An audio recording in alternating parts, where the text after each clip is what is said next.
आपकी पार्टी पर आरोप लगता है कि वो मुसलमानों की पार्टी है। क्या बात कर रहे हैं आप? मुसलमानों की पार्टी ये कैसे आप कर सकते हैं? नहीं, मेरा मानना नहीं है ये। आपका मानना है कि आपने जैसे बोला कभी मुसलमानों की पार्टी, मुसलमानों की पार्टी नहीं है। मैं अभी क्लियर कर देता हूँ आपका, मुसलमानों की पार्टी बिल्कुल ही नहीं है। आपकी पार्टी का जो फुल फॉर्म है, जो नाम है, मजलिसे इत्तेहादुल मुस्लिमीन है, तो इससे पता चलता है कि मुसलमानों की पार्टी है। कुछ दिनों के बाद मुसलमानों का वजूद खत्म हो जाएगा, के अंदर सियासी लीडर पैदा नहीं होगा, आपको कोई पूछने वाला नहीं होगा। आज हमारे साथ मौजूद है इंजीनियर मुकीमुर रहमान साहब। इस शख्सियत से आप परिचित होंगे। इंजीनियर मुकीमुर रहमान साहब platonic nano technology private limited company के डायरेक्टर भी हैं और पिछले कई वर्षों से राजनीति में भी सक्रिय हैं। राजनीति में सक्रिय आजकल के नौजवानों को होना भी चाहिए, जरूरत है देश को। मैं ज्यादा डिटेल में नहीं जाना चाहूंगा। राजनीति में इंजीनियर मुकीमुर रहमान साहब AIMIM पार्टी को प्रतिनिधित्व करते हैं, AIMIM पार्टी से मोहब्बत करते हैं। इंजीनियर साहब, आपका मेरे स्टूडियो में स्वागत है, देसी तरकश में आपका स्वागत है। बहुत बहुत शुक्रिया।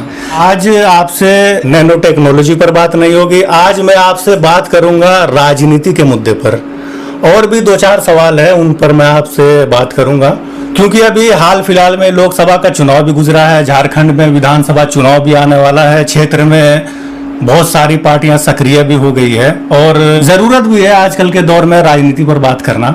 तो सबसे पहला सवाल है मेरा आपसे, मेरा इंजीनियर साहब से सबसे पहला सवाल ये है कि इस देश में मुसलमानों की ऐसी हालत क्यों है? हालांकि पिछली तारीख को अगर उल्टा के देखा जाए तो मुसलमानों की ऐसी हालत नहीं थी जो अभी के दौर में है। क्या कारण हो सकता है इंजीनियर साहब, मुसलमानों की ऐसी हालत है, खस्ता हालत है, शिक्षा में पीछे है, नौकरी रोजगार में पीछे है, हर चीज में पीछे है, मॉब लिंचिंग मुसलमानों का हो रहा है, जगह जगह मुसलमानों को सताया जा रहा है, और भी बहुत सारे मुद्दे हैं। तो कुछ कहना चाहेंगे आप? सबसे पहले तो बहुत बहुत शुक्रिया देसी तरकश का। ये जो आपने सवाल रखा है ये बहुत ही काबिल तारीफ सवाल है और इस पे हम लोगों को गौर फिक्र करने की जरूरत है। बिल्कुल। सबसे बड़ी बात यह है कि आज जो हमारा हालात है, जितने भी मुसलमानों का, गरीबों का, दबे कुचलों का जो ये हाल है, इसके जिम्मेवार वो खुद है।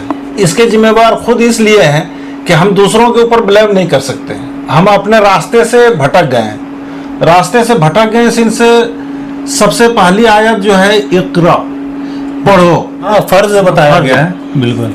और हम क्या हुआ उससे थोड़ा हट गए हैं, सबसे फर्स्ट। और दूसरा ये है कि हमारा रहनुमा, लीडर हम खुद में बनते नहीं है, न बनाते हैं। इन दोनों पे हम तफसील से बात करेंगे। यही 2 मुद्दे जिसके कारण है। सबसे पहले तो पढ़ाई के मामले में हम इतने पीछे होते जा रहे हैं कि हम पैसों को दूसरे जगह खर्च कर रहे हैं। लोग कहते हैं मुसलमान गरीब है, वो गरीब नहीं है। अगर मुसलमान गरीब होता तो शादी में 5 लाख 6 लाख रुपए खर्च होता। छोटे छोटे शादी में 3 लाख 4 लाख रुपये फजूल का खर्च हो रहे हैं। आप कवाली कर रहे हैं, लाखों लाख खर्च हो रहे हैं। वो कौन पैसे दे रहे हैं? मुसलमान दे रहे हैं। मुशायरा कर रहे हैं, लाखों लाख खर्च हो रहे हैं। एक एक शायर का 1-1 लाख 1.5 लाख बड़े बड़े शायर का चार्ज देते हैं आप। बिल्कुल। और कम से कम हमको लगता है 10 से 15 लाख खर्च होता है एक बड़ा मुशायरा करता है। तो ये पैसा कौन देता है? ये पैसा मुसलमान देता है। और यही सब पैसा जितने जगह हम लोग फजूल खर्ची कर रहे हैं, जहाँ जहाँ पे गलत मिसयूज हो रहा है पैसों का, उस पैसे का अगर पढ़ाई में हम इस्तेमाल करें और हम पढ़ाई के ऊपर खर्च करें, अपना इदारा तैयार करें, अपना स्कूल बनाएं, अपना मदरसा बनाएं, या जो मदरसा स्कूल है पहले से उसके ऊपर इन्वेस्ट करके उसको अच्छा यूनिवर्सिटी में तब्दील करें, तो हमारा समाज कहीं ना कहीं इससे बहुत ऊपर जाएगा। और आपका जो सवाल है बहुत हद तक इससे रुक जाएगा। आप जहाँ भी देखेंगे हमेशा गरीबों का ज़्यादा, दबे कुचलों का ज़्यादा मॉब लिंचिंग होता है, पढ़े लिखे लोगों का नहीं होता है। कभी आपने सुना कि किसी ज़्यादा बड़े बड़े लोगों का मॉब लिंचिंग हो गया? आप अगर उसको उठा के देखेंगे तो आपको कहीं ना कहीं एजुकेशन का कमी नज़र आएगा। और दूसरा जो सबसे बड़ा अहम मुद्दा है कि हम सियासी लीडर खुद न बनते हैं न बनने देते हैं। अगर हमारे बीच कोई बाहर से आते हैं या कोई लीडर बनना चाहते हैं, जैसे बैरिस्टर असदुद्दीन ओवैसी साहब, पागलों के तरह, दीवानों के तरह घूम घूम के लीडर बनाने की कोशिश कर रहे हैं और लीडर बना भी रहे हैं। लेकिन उनको मुसलमान ही, अपने कौम के लोग ही कहते हैं कि नहीं ये बीजेपी का बी टीम है, बिना सबूत का। जबकि आपके पास कोई प्रूफ नहीं है, कुछ गवाह नहीं है, कुछ नहीं है, तो आप कैसे किसी को कर सकते हैं कि बीजेपी का बी टीम है या और कुछ गलत है? आप खुद बनने नहीं दे रहे हैं। कोई अगर बनना चाह रहा है तो बनने नहीं दे रहे हैं। आप अपने पैरों में कुल्हाड़ी मार रहे हैं और खुद ही परेशान हो रहे हैं और परेशान हाल में रह रहे हैं। और अगर ये हालत रहा तो कुछ दिनों के बाद देख लीजिए मुसलमानों का वजूद खत्म हो जाएगा धीरे धीरे। अगर आपके अंदर सियासी लीडर पैदा नहीं होगा तो आपको कोई पूछने वाला नहीं होगा। मेरा कहने का मतलब है, बहुत सारे लोग ऐसा कहते हैं मुसलमान लीडर, क्योंकि मुसलमानों की जनसंख्या इतनी नहीं है इसलिए मुसलमान लीडर नहीं हो सकता। अभी हम बात कर लेते हैं गोड्डा जिला की। अभी हाल फिलहाल में लोकसभा इलेक्शन गुजरा, काफी लोगों का मांग भी था फुरकान अंसारी साहब को लेकर के।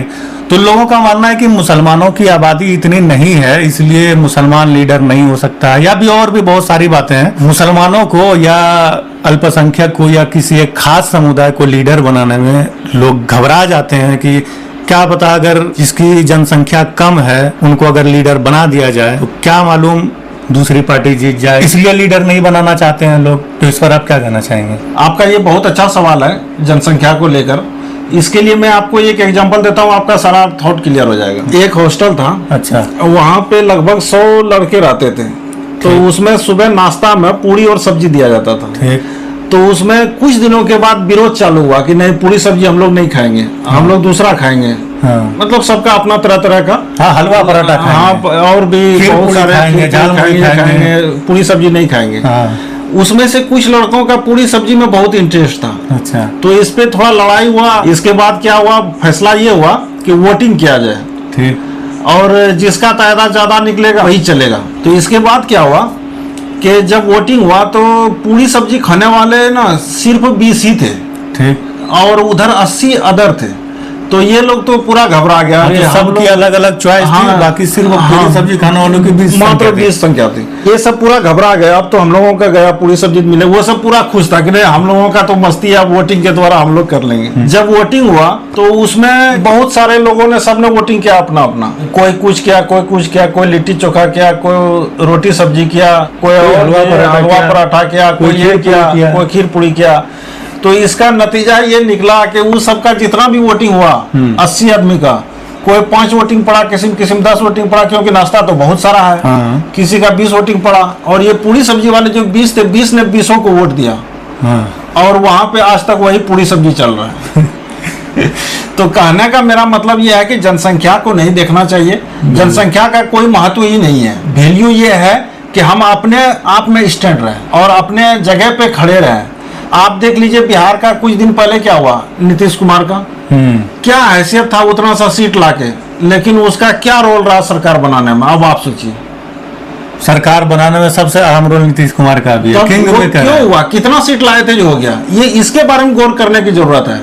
आप चले जाइए हैदराबाद, बैरिस्टर साहब कितना सीट लाते हैं और देखिए सरकार बनाने में क्या रोल रहा है। इससे कोई फर्क नहीं पड़ता है। आप कम से कम किंग नहीं है तो किंग मेकर बनिए। आप अगर झारखंड में 50 सीट नहीं जिता सकते, 1 सीट जिताइए, 2 सीट जिताइए। आप ये क्यों सोचते हैं कि हम 1 सीट नहीं जिता पाएंगे? आपका कितना पॉपुलेशन है यहाँ, जितने भी गरीब तबके के लोग हैं या जितने भी आदिवासी हैं, मुसलमान हैं, दबे कुचले लोग हैं, सारे लोग बैरिस्टर असदुद्दीन ओवैसी साहब को सपोर्ट करते हैं। आपकी पार्टी पर आरोप लगता है कि वो मुसलमानों की पार्टी है। क्या बात कर रहे हैं आप? मुसलमानों की पार्टी ये कैसे आप कह सकते हैं? मुसलमानों की पार्टी लोग इसलिए कहते हैं और आप भी इसलिए कह रहे हैं। नहीं, मेरा मानना नहीं है ये। आपका मानना है कि आपने जैसे बोला कभी मुसलमानों की पार्टी, मुसलमानों की पार्टी नहीं है। मेरा थॉट बिल्कुल क्लियर है। लोकतंत्र में मैं अभी क्लियर कर देता हूँ आपका। मुसलमानों की पार्टी बिल्कुल ही नहीं है। हाँ। बैरिस्टर असदुद्दीन ओवैसी साहब शुरू से लेकर आज तक दबे कुचलों का आवाज उठाते हैं। जितने भी गरीब तबके के लोग हैं उसका आवाज उठाते हैं, मजलूमों का आवाज उठाते हैं। सबसे ज्यादा जो दबे कुचले और सताए जा रहे हैं मुसलमान, तो मुसलमान के बारे में आवाज नहीं उठाएंगे।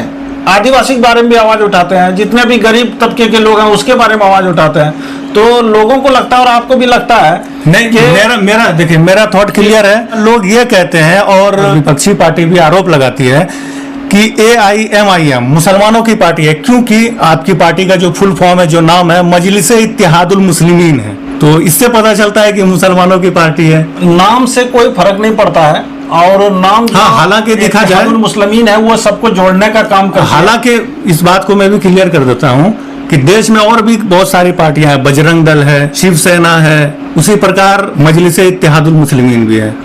तो नाम से कोई फर्क नहीं पड़ना चाहिए। जहां तक मेरा थॉट क्लियर है कि कोई भी पार्टी मुसलमान या हिंदू की पार्टी नहीं है। विपक्षी पार्टियों का आरोप लगता है। मेरा कहने का मतलब यह था। इसका सबसे बड़ी चीज क्या है, नाम दूसरे वाले कौन क्या रख रहे हैं उससे तो हमें मतलब नहीं है। हम तो सिर्फ अपना देखते हैं कि इत्तेहाद के माने आप सब जानते ही हैं क्या बिल्कुल। होता है। और इत्तेहादुल मुस्लिमीन इतना बेहतरीन नाम है, मतलब सबको साथ में लेके चलना, और सबको साथ में लेके चल रहे हैं। अब दूसरों को इसलिए लगता है या आपको इसलिए लगता है कि वो मुसलमानों की बात करते हैं क्योंकि मुसलमान को हर जगह दबाया जा रहा है, कुचला जा रहा है, सताया जा रहा है, तो उनके बारे में बैरिस्टर साहब बोलेंगे ही, सारे लोग बोलेंगे, जो भी हमदर्द होंगे सब नहीं, बोलेंगे। बोलना चाहिए, और भी पार्टियों को बोलना तो चाहिए। कहने का मतलब ये है कि वो मुसलमानों की पार्टी नहीं है, और वो पूरे वर्ल्ड जानती है कि जितने भी गरीब गुरबा जितने भी लोग हैं, जितने भी दबे कुचले लोग हैं, सबके बारे में अगर कोई आवाज उठाता है तो वो है बैरिस्टर असदुद्दीन ओवैसी साहब।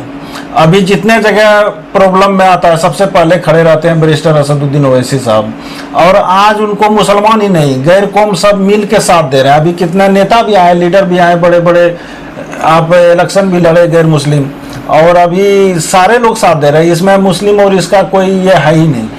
अच्छा इंजीनियर साहब, आपसे एक अंतिम सवाल है। आपको इतना एक्सपीरियंस है बिजनेस में, आप कंपनी चलाते हैं, डायरेक्टर हैं, स्कूल चलाते हैं, ऐसा कुछ संदेश देना चाहेंगे लोगों को जिससे लोगों को फायदा हो, या फिर राजनीतिक संदेश या फिर एजुकेशनल संदेश? सबसे मेन चीज क्या है, हमें एजुकेशन पे ध्यान देना होगा। आप जब एजुकेटेड होंगे तो सब काम आसान हो जाएगा। पहले हमको पढ़ाई पे फोकस करना है, और उस पे बहुत ज्यादा फोकस करने की जरूरत है। अपना इदारा बनाने की जरूरत है, जो इदारा है उसको सपोर्ट करने की जरूरत है, अपने बच्चों को पढ़ाए लिखाएं, और थोड़ा इधर उधर खर्च से बचा, फजूल खर्ची जितनी हो रही है हम लोग कर रहे हैं उससे बचना है, और हमारे समाज में, अपने समाज में लीडर को पैदा करना है। और जब तक आपका सियासी रहनुमा नहीं होगा तो ना तो आपका कोई बोलने वाला रहेगा, ना आपका कोई वजूद रहेगा।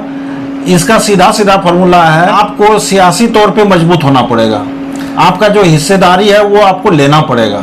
आप अगर अपना हिस्सा नहीं लेंगे तो आपको मिलेगा नहीं। अच्छा, जाते जाते एक और अंतिम सवाल। झारखंड में चुनाव होने वाला है, विधानसभा का चुनाव, और आपकी पार्टी महागमा में भी काफी सक्रिय नजर आ रही है, 2019 में भी थी। तो क्या कुछ तैयारियां हैं इस बार? क्या इस बार आपकी पार्टी चुनाव लड़ेगी झारखंड में? अगर लड़ेगी तो क्या 81 सीटों पर लड़ेगी, या फिर 2-4 चुनिंदा कई सीटों पर, या कुछ कहना चाहेंगे आप विधानसभा को लेकर के? अभी पूरा 100% कंफर्म नहीं है कि पूरे इस पे लड़ेगी, लेकिन महागामा से लड़ेगी ये कंफर्म है। महागामा में पूरे मजबूती के साथ काम हो रहा है। अब पूरे झारखंड में कहां कहां से लड़ेगी ये लिस्ट अभी निकला नहीं है, लेकिन महागामा का कंफर्म है।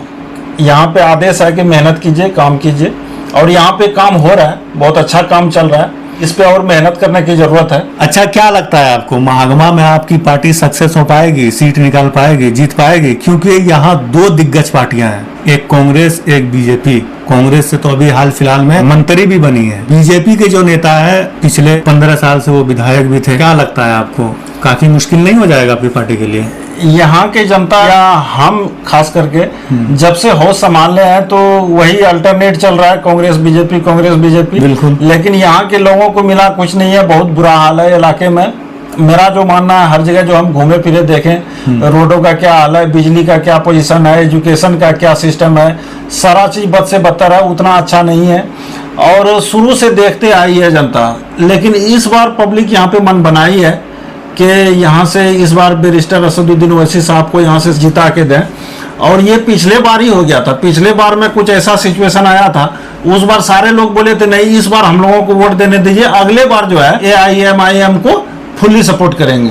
और इस बार जनता पूरी तरह से मन बनाई हुई है, इसमें ज़्यादा शक तो नहीं होना चाहिए। इस बार बहुत बेहतरीन यहाँ का रिजल्ट है, और ग्राउंड लेवल पे हम लोग काफ़ी दिनों से काम कर रहे हैं और बहुत अच्छा माहौल है। और इस बार जो है ना, ज़्यादा शक सुबह वाली बात नहीं है, इस बार सीट 100% हम लोग एक गिफ्ट देंगे। अच्छा, ये तो कहने की बात है कि जनता ने मन बना लिया है। नेताओं का कहना है, जो पार्टी में जो सक्रिय लोग रहते हैं वो हमेशा कहते हैं कि जनता ने मन बना लिया है, लेकिन रिजल्ट तो कुछ और ही होता है। नहीं, इस बार इंशाल्लाह वैसा नहीं होगा। अब बाकी अल्लाह की मर्जी, हम लोग मेहनत कर रहे हैं और करते रहेंगे। अभी हमारे साथ बने हुए थे इंजीनियर मुकीमुर रहमान साहब। बहुत सारी बातें हुई सियासत को लेकर के, एजुकेशन को लेकर के। तो इनका मोटा मोटी कहने का मतलब यही था कि जो दबे कुचले लोग हैं, अल्पसंख्यक है, उन लोगों को शिक्षा में आगे आना चाहिए, एजुकेशनल सिस्टम को ठीक ठाक करना चाहिए, उस पर ध्यान देना चाहिए, अपना लीडरशिप बनाना चाहिए। एजुकेशन में, शिक्षा में आगे आएंगे तो लीडरशिप अपना खुद बनाएंगे। इनका कहने का मतलब यही था, इनका ये संदेश पहुंचाना था। अभी हमारे साथ बने हुए थे इंजीनियर मुकीमुर रहमान साहब, इनसे बातचीत हो रही थी, बहुत अच्छी अच्छी बातचीत हुई, आगे भी बातचीत होती रहेगी जब भी मिलेंगे। आप देख रहे थे देसी तरकश, मेरा नाम है जुनेद अहमद। अगर वीडियो आपको अच्छा लगा तो वीडियो को शेयर जरूर कीजिएगा, और इस मुद्दे पर, जिस मुद्दे पर हमारी बातचीत हुई, आपकी कोई अगर प्रतिक्रिया है तो हमें कमेंट बॉक्स में जरूर बताइएगा।